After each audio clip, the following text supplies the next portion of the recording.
اب دیکھیے ایک مسئلہ، آدمی اگر نیکی کرنے کو تیار ہی ہو تو اسلام کو ڈر لگ رہا کہ کہیں ایسا نہ ہو کہ یہ خود غرض ہو جائے. یعنی اگر یہ سوچے کہ پتھر ہٹانے کا ایک ثواب ہے ہی، اچھا ہوا کہ مولانا نے بتا دیا بطور تو یہ میں اپنے نام عمل میں کیوں نہ لکھوا دوں، میں مرحوم کو دے دوں گا تو مجھے کیا ملے. دو اصول یہاں پہ یاد رکھیں. دو، نمبر ایک، اللہ کے یہاں جب کوئی چیز بانٹی جاتی لوگوں کو دی جاتی اور ہم لوگ کوئی چیز لوگوں کو دیتے ہیں، دونوں میں فرق. ہمارے ہاں کوئی چیز جب لوگوں میں دی جائے تو ڈویژن ہو، تقسیم ہو. اللہ کے ہاں جو کوئی چیز لوگوں کو دی جائے تو ملٹیپلیکیشن ہو، ضرب ہو. یعنی ہم جب چیز لوگوں کو دیں کم ہو، اللہ کے یہاں سے جو چیز لوگوں کو ملے گی زیادہ ہو. نہیں سمجھے آپ؟ میں مثال دیں. الحمد کا سورہ، ایک الحمد پڑھنے کا ثواب ہے، فرض کیجئے 1000 نہیں. ہمارے پاس 1000 روپے، ہم ایک غریب کو دینا چاہتے ہیں تو اس کو 1000 دیں، اور ہم 4 غریبوں کو دینا چاہتے ہیں پیسے وہی 1000. کیا ملیں گے؟ 250. جو ہماری چیز یہ جب تقسیم کریں تو جتنے زیادہ لینے والے ہوں گے اتنی یہ چیز چھوٹی ہوتی جائے گی، گھٹتی جائے گی. اس کا ڈویژن ہو. اللہ کے بالکل الٹا مسئلہ. ایک سورہ فاتحہ اس کا ثواب ہے 1000. ایک مومن کو آپ نے دیا اس کو 1000 ملے. 2 کو آپ نے دی یہ 2000. 1000 اس کو ملے، 1000 اس کو ملے. 5 مومنوں کے نام ایک ہی فاتحہ پر تو 1000 اس کو، 1000 اس کو، 1000 اس کو، 1000 اس کو، 1000 اس کو. ایسا نہیں کہ ایک فاتحہ میں 2 مومن آپ نے ڈال دیے تو ثواب 500 ہو گئے. ایسا نہیں، وہ 2 اٹھنیاں نہیں ہوگی، وہ کھلا نہیں ہوگا ثواب کا، ثواب بڑھ گئے.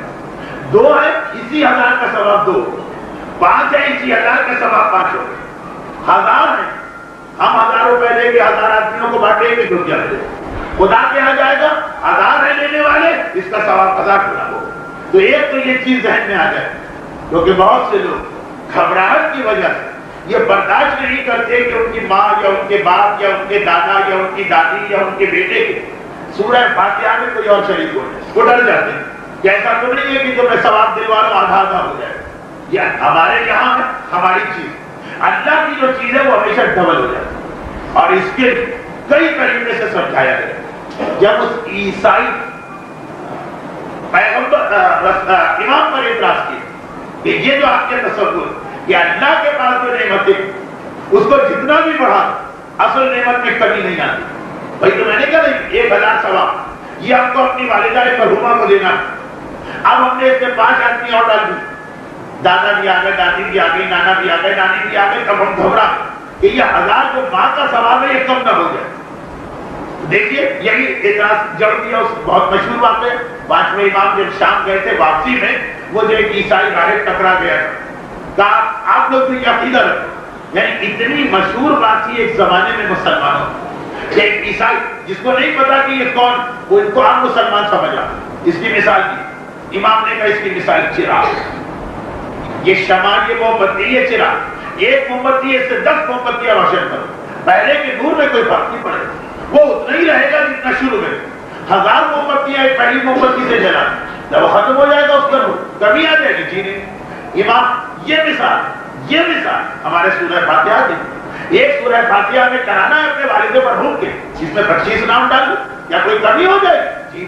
معصوم نے کہا یہ چراغ، جتنے چراغ روشن کر کے اس سے لے جاؤ، پہلے والے چراغ کے نور میں کوئی کمی نہیں. اور اکثر روایت اسی ایصال ثواب کے لیے لفظ آتا کہ اللہ اتنا اجر دے گا 10 آدمیوں کو بغیر پہلے کے ثواب میں کمی کیے.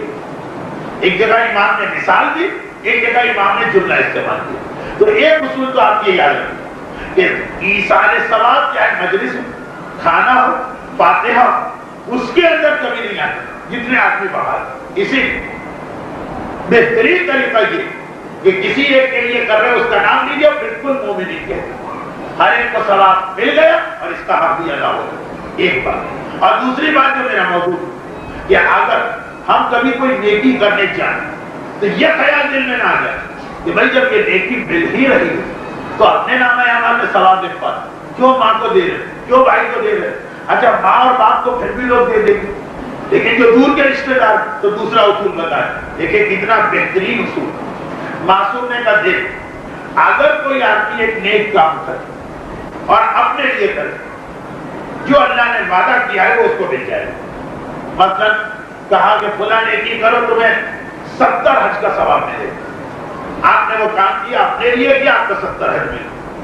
امام نے کہا اور یہی نیک کام اگر کسی اور مومن کے لیے کرو جو زندہ، تو کیا ہوگا کہ یہ 70 ڈبل ہو جائے گا، 140. تمہیں تمہارے 70 مل جائیں گے، اس کو بھی پورے 70 چلے جائیں. جس کی نیت تم نے کی کہ میں اس کا ثواب اس کو دے گا. اب آپ نے کہا میں زیارت کر کے آئے، اس کا ثواب میں اپنی والدہ کو دیتا ہوں جو زندہ.